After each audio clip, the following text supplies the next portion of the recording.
Hi everyone, this is Kavita Rajbhar and you're watching Commerce Highway. In this lecture, I am going to explain principle of management. In previous lectures, हमने first to 11 principle of management complete किए थे. Now 12 principle of management is stability of tenure. According to this principle, employees should be trained in the organization.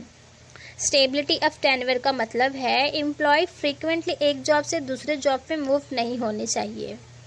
Services should be fixed, क्योंकि employ अपने work को sincerely तभी कर पाएंगे जब उनके जॉब सिक्योर होंगे और सर्विसेज को एक टाइम पीरियड देना बहुत ज़्यादा ज़रूरी है. According to Henri Fayol, employ के लिए टाइम रिक्वायर होता है जिसमें वो न्यू वर्क और न्यू क्रिएशन कर सके.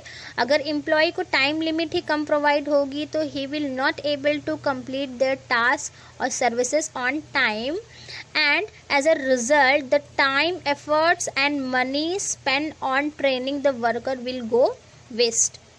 हमने जो भी टाइम और एफर्ट्स और मनी स्पेंड की थी during the training of worker, वो सभी वेस्ट हो जाएंगी अगर एम्प्लॉय एक जॉब से दूसरे जॉब पर फ्रीक्वेंटली मूव हो जाएंगे. तो stability of job create team spirit and increase the quality as well as quantity of a work.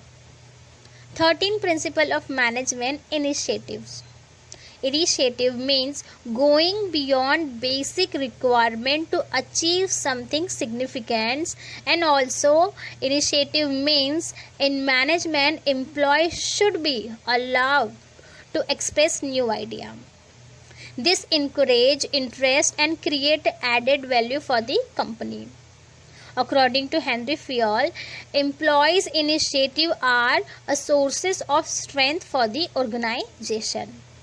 इस प्रिंसिपल के मुताबिक मैनेजर एम्प्लॉय को मोटिवेट और इनकरेज करने चाहिए जिससे एम्प्लॉय क्रिएट कर सके new innovation, creative thinking and new idea, जिसके थ्रू ऑर्गेनाइजेशन अचीव कर सके अपने एम्स एंड ऑब्जेक्टिव्स को. Manager should be provide opportunity to its employee to suggest idea, experience and new method of work.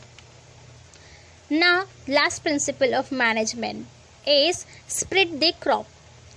This means unity is strength. Promoting a team spirit will build good relation and unity within the organization. It is also promote mutual understanding, trust and coordination among the employee. Organization तभी survive कर पाएगा जब organization में team work होगा, क्योंकि team work is a fundamental important to an organization. This principle plays a very important role in the organization, क्योंकि हर organisation के लिए यूनिटी होना बहुत ज़रूरी है. अगर यूनिटी होगी तो ही ऑर्गेनाइजेशन अपने एम्स एंड ऑब्जेक्टिव्स को अचीव कर पाएगी. अगर ऑर्गेनाइजेशन में यूनिटी नहीं होगी तो organization will collapse. So these are the 14 principles of management which is used to manage organization and are useful tools for planning, organizing, directing and controlling, and also for decision making. Thanks for watching and never forget to subscribe my channel.